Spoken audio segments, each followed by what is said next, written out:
Anuja enterprise redefining airflow with top quality fans. உங்கள் factories, showrooms, church, reception area, religious places, auditorium என அனைத்திற்கும் தேவையான ஃபேன்கள் நாங்கள் தயார் செய்து தருகின்றோம். Contact Anuja enterprises 9029148397. வணக்கம் சகோதர சகோதரிகளே.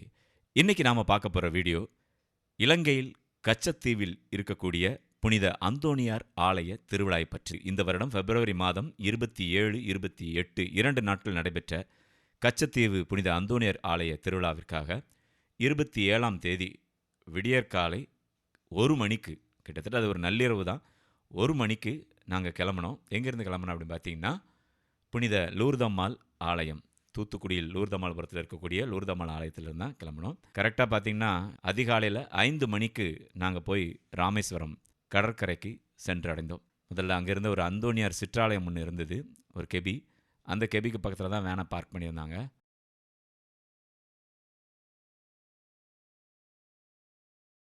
ஸோ அங்கே இருந்துட்டு அதுக்கப்புறமா கரெக்டாக ராமேஸ்வரத்தினுடைய ஃபிஷிங் ஹார்பர்னு சொல்லணும் இல்லையா, அந்த இடத்துக்கு கச்சத்தீவுக்கு புனித பயணம் போகக்கூடிய இந்த மக்களுக்கு அறிமுகம் செய்ததும், அதே மாதிரி இந்த பயணம் நான் மேற்கொள்வதற்கு எனக்கு பெரும் உறுதுணையாக இருந்தவரும், இந்த பயணத்திற்காக என்னோடு பயணித்தது மட்டுமல்லாது அவருடைய குடும்ப உறுப்பினர் போல ஒவ்வொரு டைம் என்னை பாதுகாத்து, என்னை அரவணைத்து, என்னை அழைத்து சென்றது அருட்தந்தை அமல்ராஜ் அடிகளார் தான். ஃபாதர் இருந்தால் இருக்காங்களே, இவங்க தான் அமல்ராஜ் ஃபாதர். இங்கே பாருங்கள், காலைல கரெக்டாக ஒரு 5:30 மணிக்கு நாங்கள் அந்த இடத்துக்கு போய் சேரச்சில் 6 மணி விடிஞ்ச உடனே பார்த்திங்கன்னா மக்கள் அப்போவுமே பரபரப்பாக இருந்தாங்க. எல்லாருமே பார்த்திங்கன்னா கச்சத்தீவுக்கு போகிறதுக்கான அந்த ஆயத்த பணிகளில் இருந்தாங்க. ஏன்னா நிறைய இமிக்ரேஷன், நம்மளுடைய உடைமைகளை செக் பண்ணுறது, அது இதுன்னு ஏகப்பட்ட ஃபார்மாலிட்டிஸ் இருந்துச்சு. அதற்கான பணிகளில் எல்லாருமே ரொம்ப பிஸியாக இருந்தாங்க. நம்மளுடைய தமிழ்நாட்டு காவல்துறையினர் சிறப்பாக அந்த பணிகளை மேற்கொண்டிருந்தாங்க. எல்லாருமே இப்போ ரொம்ப அழகாக அக்கறையோடு எடுத்துகிட்டு அவங்கள வழி அனுப்பி வைக்கிறது, அந்த பணிகளில் ரொம்ப இருந்தாங்க. அதே மாதிரி ரொம்ப ஒரு கவனமாக கண்காணிப்பிலும் ஈடுபட்டு இருந்தாங்க காவல்துறையினர். அந்த நேரத்தில் அதை என்னால் பார்க்க முடிந்தது. இங்கே பாருங்கள், எல்லாம் திரளான ஒரு கூட்டம் இருக்குது. இது காலையில் இது ஒரு பக்கம் தான், இது நாங்கள் ஒரு வழியாக வந்திருந்தோம். இன்னொரு வழியும் இருக்குது, அதாவது பார்த்திங்கன்னா அந்த ஹார்பருக்கு ஃப்ரண்ட்டில் உள்ள சைடு, அங்கே இதோட அதிகமாக கூட்டங்கள் இருந்தது.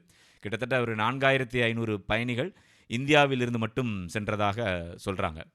அதில் பார்த்திங்கன்னா இங்கே எல்லாருமே ரொம்ப காலையில் சாப்பாடுலாம் கொடுத்துட்ருந்தாங்க. அதே மாதிரி பார்த்திங்கன்னா எங்களை அழைத்து செல்ல இன்னொரு காரணமாக இருந்த திரு பன்னீர் கோஸ்தா, அவர் தான் இந்த பயண ஏற்பாடுகள்லாம் செய்திருந்தாராம். அவர் பார்த்திங்கன்னா எங்களுக்கான அந்த 3 வேளை சாப்பாடு, அதாவது நாங்கள் போன அந்த 27ஆம் தேதி காலை, மதியம், இரவு 3 நேரத்திற்கான சாப்பாடுகளை காலையில் எங்களுக்காக அரேஞ்ச் பண்ணி ஒரு கேரி பேக்கில் வச்சு ரொம்ப அழகாக பேக் பண்ணி எங்களுக்கு கொடுத்துருந்தாங்க. எல்லாமே நல்ல தரமான சாப்பாடாக ரெடி பண்ணியிருந்தார். ஸோ பன்னீர் கோஸ்தா அவர்களுக்கு இந்த நேரத்தில் நான் நன்றி சொல்லிக்கிறேன்.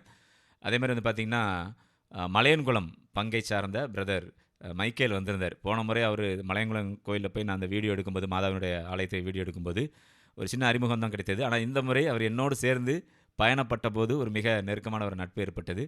அவரும் நல்ல ஒரு சப்போர்ட்டாக இருந்தார் எனக்கு. அவருக்கு நான் இந்த நேரத்தில் நன்றி சொல்லிக்கிறேன். ஸோ பார்த்திங்கன்னா இங்கே எல்லாருமே ரொம்ப ஒரு பரபரப்பாக இருக்கிறாங்க போகிறதுக்கு. இங்கே பார்த்திங்கன்னா ஒரு லாரி நிறையா பார்த்திங்கன்னா அன்னைக்கு காலையில் கொடுப்பதற்கான சாப்பாடு கொடுத்தாங்க. தண்ணீர் பாட்டில், ப்ரெட்டு இதெல்லாம் வைத்து அங்கே மக்களுக்கு கொடுத்துட்டு இருந்தாங்க. எல்லாருக்கும் பார்த்திங்கன்னா போட் நம்பர் கொடுத்துட்டாங்க. அங்கே போனோடனே பார்த்திங்கன்னா ஒரு போட்டுக்கு குறைந்தபட்சம் ஒரு 35 பேர் அப்படின்னு சொல்லி பிரிச்சுட்டாங்க. ஸோ அதில் பார்த்திங்கன்னா நமக்கு போட் நம்பர் கிடச்சிது 8. அதேமாதிரி அதில் பார்த்திங்கன்னா 35 பேர் இருக்காங்க. அந்த 35 பேரில் எனக்கு என்ன ஒரு அதிர்ஷ்டம் அப்படின்னு பார்த்திங்கன்னா, என்னோடய போட் நம்பர் 8, என்னுடைய சீரியல் ஆர்டர் பார்த்திங்கன்னா அதுவும் 8 தான் இருந்தது. இப்படி நிறைய விஷயங்கள் பொருந்தி போச்சு. அதே மாதிரி இங்கே பாருங்கள், நிறையா சிஸ்டர்ஸ்லாம் வந்திருக்காங்க. ஃபாதர்ஸ் தான் நிறைய பேர் வந்திருந்தாங்க.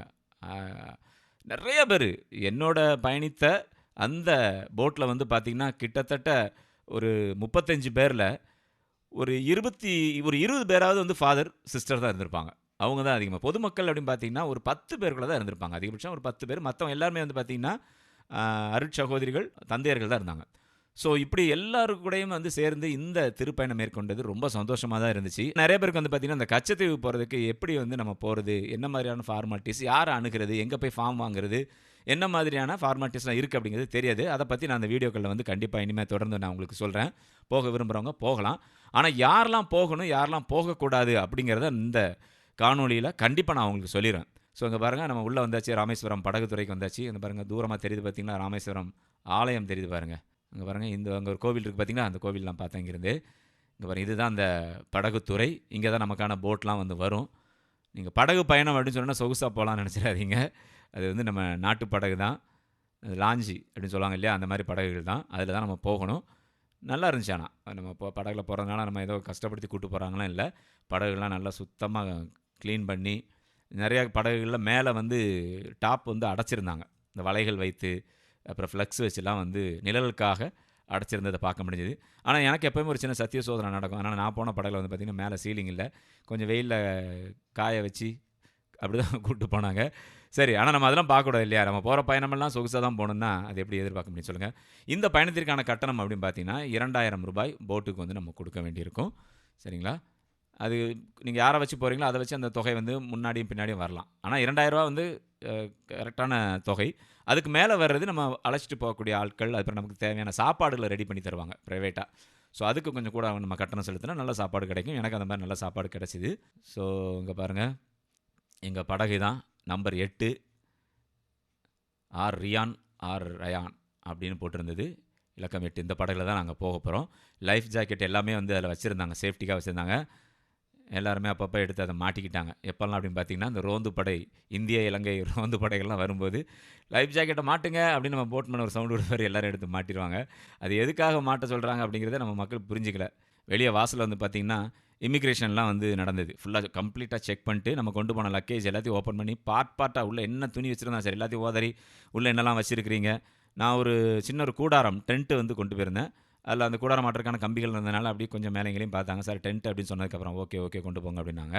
அதே மாதிரி ஒரு ஃபார்ம் கொடுத்து அந்த ஃபார்மில் வந்து ஃபில் பண்ண சொல்லியிருந்தாங்க. என்ன மாதிரி நம்ம நகைகள் கொண்டு போகிறோம், பணம் எவ்வளோ கொண்டு போகிறோம் அப்படிங்கிறதெல்லாம் வந்து அதில் எழுத சொன்னாங்க.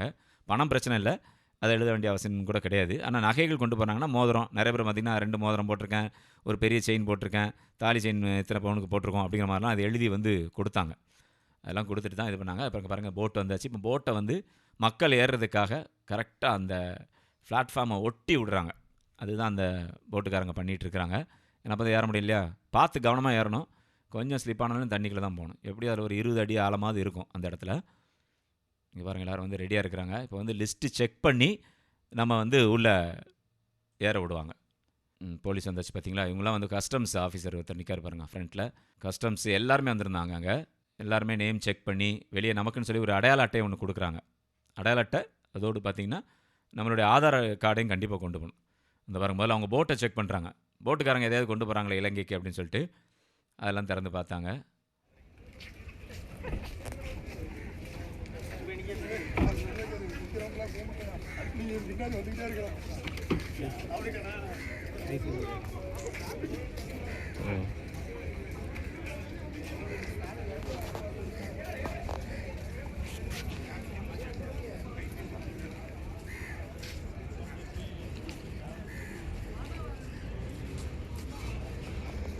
எதுவும் கடத்திட்டு போக மாட்டாங்கன்னு ஒரு பெரிய நம்பிக்கையில் தான் பார்த்துட்டு போகிறாங்க.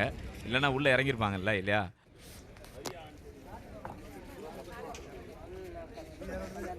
சரி ஓகே, இங்கே பாருங்கள் ஒவ்வொருத்தராக மெதுவாக வந்து ஏறுறாங்க. நான் ஃபஸ்ட்டே ஏறிட்டேன், வீடியோலாம் எடுக்கணும் இல்லையா, அதனால் ஏறிட்டேன். இங்கே பாருங்கள் ரொம்ப கவனமாக தான் எல்லோரும் ஏறணும். பாருங்கள் இது எல்லாமே ஃபாதர் தான் வரிசையாக வர்றாங்க பாருங்கள். எல்லாம் வந்து ஒவ்வொரு ஊரிலேருந்து வந்திருந்தாங்க. திருச்சியிலேருந்து கூட வந்திருந்தாங்க, பாண்டிச்சேரி, திருச்சி, இப்படி எல்லா ஊர்களேருந்து பங்கு தந்தையர்கள்லாம் வந்திருந்தாங்க. இங்கே பாருங்கள், இவங்க வந்து சிஸ்டர் இந்த வராங்கல்ல, இவங்க கன்னியாகுமரியை சேர்ந்த சிஸ்டர், திருச்சியிலேருந்து ஒரு சிஸ்டர் வந்திருந்தாங்க.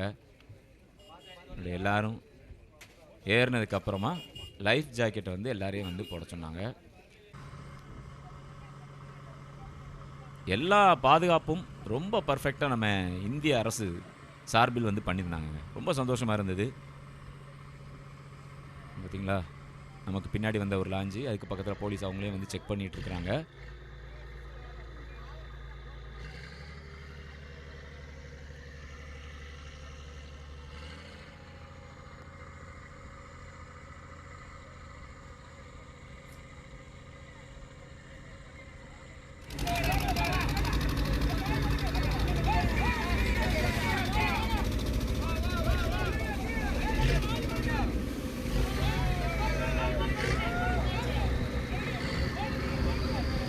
பசங்க டீம் இருக்குது பாருங்கள். ஐயோ, அவங்க ஆக்சுவலாக அவங்க போட்டில் வந்து பார்த்திங்கன்னா இன்ஜின் போட்டு தான் அது இன்ஜின் வச்சுருக்குறாங்க.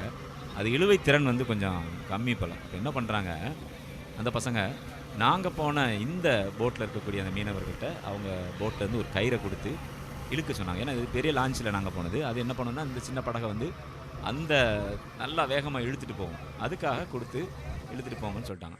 ஆனால் பரவாயில்ல, சப்போர்ட் பயங்கரமாக பண்ணுறாங்க. ஏதோ டோப் போடுற மாதிரி நம்ம பெட்ரோல்லாம் போகிற நேரம் யாராவது வந்து டோப் போடுவாங்க இல்லையா, அந்த மாதிரி தான் வந்து பண்ணுறாங்க. இங்கே பாருங்கள், ஒரு கயிறை கட்டிக்கிட்டாங்க. இப்போ இழுக்க ஆரம்பிக்கும் பாருங்கள் கொஞ்ச நேரத்தில். இப்போ அவங்க மோட்டர்லாம் ஓடுது, இழுக்க ஆரம்பிச்சோன்னா அவங்க மோட்டரை ஆஃப் பண்ணிவிட்டு இதிலே வந்து வந்தாங்க. இங்கே பாருங்கள், இந்த ஸ்பீடு ஏற்ற சொல்கிறாரு. அவ்வளோதான், கட்டியாச்சு. இன்னும் கொஞ்சம், அதாவது கிட்டத்தட்ட ஒரு பாதி தூரம் அவங்கள இழுத்துட்டு போனாங்க. ஒரு கட்டத்தில் போனதுக்கப்புறம் கயிறு அறுந்து போச்சு. இங்கே பாருங்கள், ஆனால் ரொம்ப பக்தியோடு வந்தாங்க அந்த பசங்க. ஏன்னா பார்த்தீங்கன்னா நல்லா விசில் அடிச்சுட்டு கை தட்டி டான்ஸ்லாம் ஆடிட்டு வந்தாங்க. நான் அப்போ நினச்சிக்கிட்டேன், அந்த நேரம் மேலே ரொம்ப பக்தியாக இருக்காங்களே, பரவாயில்லையே.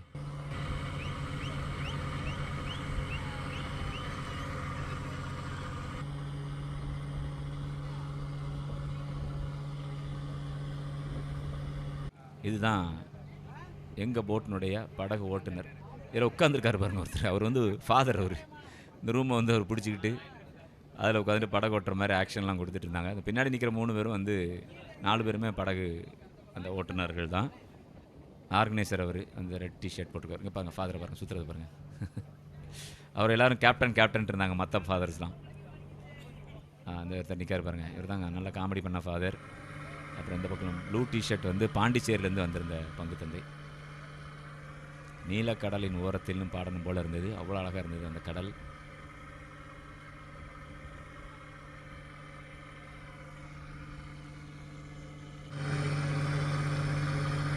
வந்துட்டாங்கல்ல நம்ம இந்தியன் நேவி, சுற்றி தாங்க வந்தாங்க. ஒரு 2 கப்பல் இருக்குது. அந்த 2மே வந்து பார்த்திங்கன்னா நம்ம போய் அந்த இலங்கையினுடைய பார்டருக்கு முன்னாடி வரைக்கும் வர்றாங்க, நம்மளை ட்ராப் பண்ணுறாங்க. கிட்டத்தட்ட வந்துகிட்டே இருக்காங்க. நம்மளை கைடு பண்ணுறதே அவங்க தான். பாருங்கள், அவங்க வரவும் டக்குன்னு எல்லாருமே எடுத்து மாட்டிக்கிட்டாச்சு. எது அப்படின்னு தெரிஞ்சிருக்கும் உங்களுக்கு, அந்த லைஃப் ஜாக்கெட்டை. அது வரைக்கும் அது ஒரு ஓரமாக இருந்தது. பார்த்திங்களா, பின்னாடியே வராங்க பாருங்கள். வந்து அந்த படகு ஓட்டுநர்களுக்கு எப்படி போகணும், என்ன பண்ணணும், என்ன மாதிரியான விஷயங்கள் சொல்லி வழிகாட்டுறதுக்கு அவங்க ரொம்ப ஒரு சப்போர்ட்டாக இருக்கிறாங்க.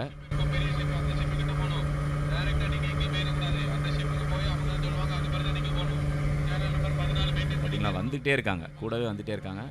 இந்த பசங்களை போட்டு இழுத்துட்டு போகிறதையும் பார்த்தாங்க, ஆனால் ஒன்றுமே சொல்லலை. தெரியும் அவங்களுக்கு என்ன காரணம், எதனால் இழுத்துட்டு போகிறாங்க அப்படிங்கிறது தான் தெரியுது. இந்த டைம்லாம் ரொம்ப ஜாலியாக தான் இருந்தது. அந்த படகுல போகிறது, போய் இறங்குறது, அங்கெல்லாம் ஜாலியாக தான் இருந்துச்சு.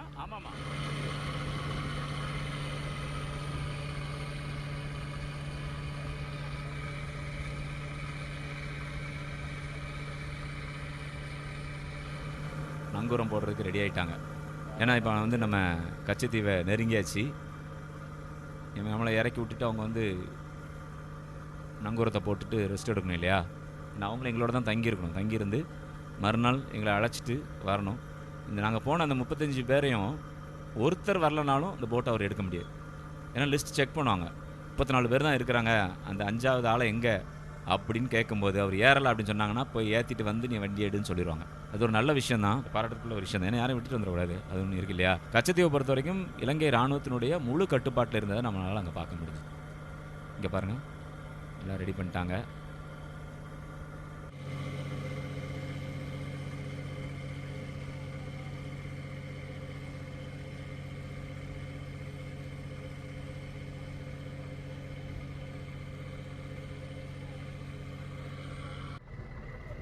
பார்த்தீங்களா நண்பர்களே, இப்போ எப்படி வந்திருக்காங்க பாருங்கள். இங்கே பாருங்கள், ராணி துர்கா.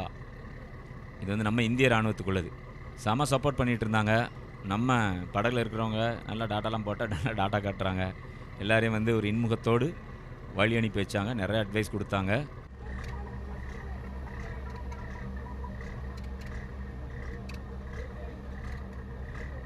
இங்கே பாருங்கள், இந்த பசங்க அட்டகாசம் தான் பயங்கரமாக இருக்குது. இப்போ தான் வந்து இது கயிறு அறுந்து போச்சு.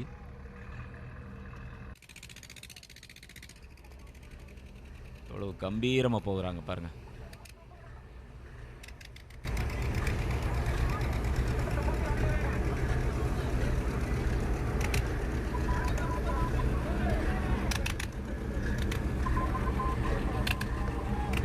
அப்போ அங்கே இருந்துட்டு வந்து லிஸ்ட்டு செக் பண்ணுறாங்க, வாசிக்கிறாங்க. அந்த கையில் ஒரு சின்ன லவுட் ஸ்பீக்கர் வச்சுருக்காங்க பாருங்கள்.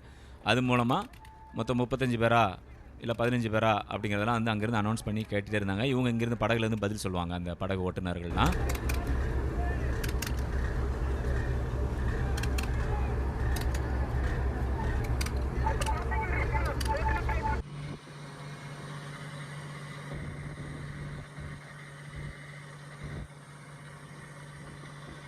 வந்தாச்சு. அதாவது இலங்கை ஏரியாவுக்குள்ளே நம்ம வந்துட்டோம். கரெக்டாக வந்து பார்த்திங்கன்னா மொபைலில் வந்து டவர் எல்லாமே கட் ஆகிடுச்சு, சிக்னலே இல்லை சுத்தமாக. மொபைல் சிக்னலே அந்த இடத்துல வந்து போயிடுச்சு நமக்கு.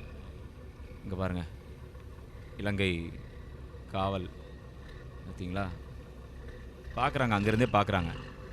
இந்த பாருங்கள், செக் பண்ணுறாங்க. லாஞ்சி அப்படி கொண்டு வாங்க, இப்படி கொண்டு வாங்க, பக்கத்தில் கொண்டு வாங்க, எல்லாம் கேட்டு எத்தனை பேர் இருக்கிறாங்க அப்படிங்கிறதெல்லாம் வந்து அவங்கக்கிட்ட நம்ம லிஸ்ட்டெலாம் போயிடுது, முதல்ல அனுப்பிடுறாங்க. அந்த லிஸ்ட்டு படி எல்லோரும் இருக்கிறாங்களா அப்படிங்கிறத வந்து சோதனை செய்கிறாங்க. அவங்கள கடந்தாச்சு.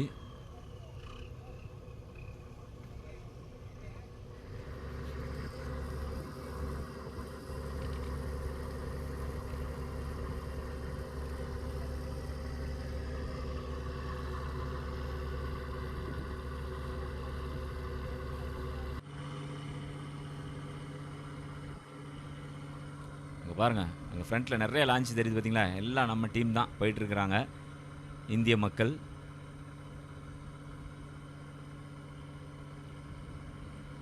இந்த பாருங்கள், திருப்பி ஒரு டீம் வந்தாச்சு பாருங்கள். இது ரோந்து, சின்ன ரோந்து படகுலையும் வர்றாங்க.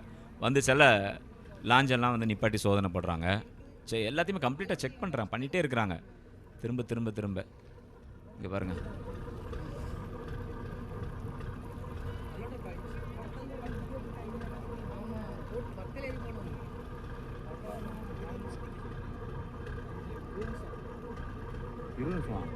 அப்படியா?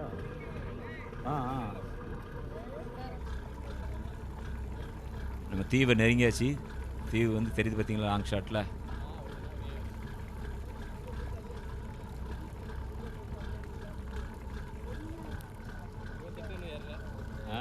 எல்லாம் பயங்கரமாக களைப்பாயிடுச்சு.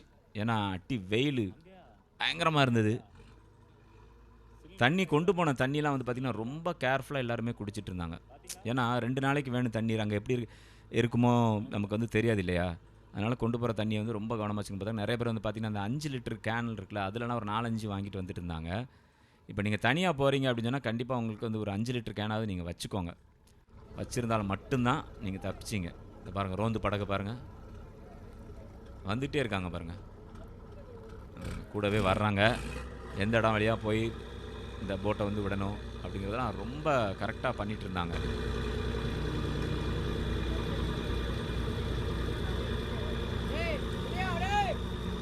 Stop stop.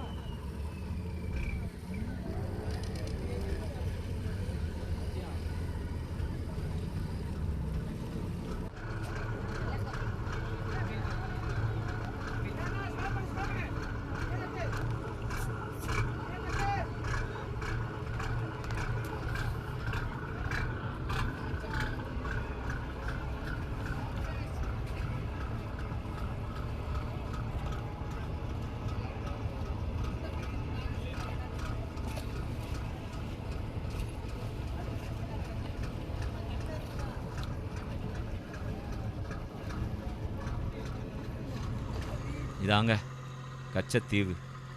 தீவு தெரியுதா?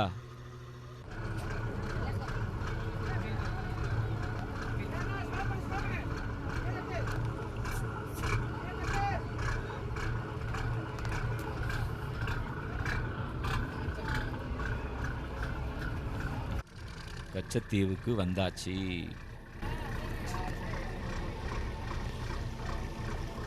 இன்னும் தொடர்ந்து சந்திக்கலாம் அடுத்தடுத்த பதிவுகளோடு. பாருங்கள், கச்சத்தீவு புனித அந்தோனியார் ஆலயத்தினுடைய முழு வீடியோக்களும் உங்களுக்காக பேக் டு பேக் வரும் அப்படிங்கிறத தெரியப்படுத்திக்கிறேன்.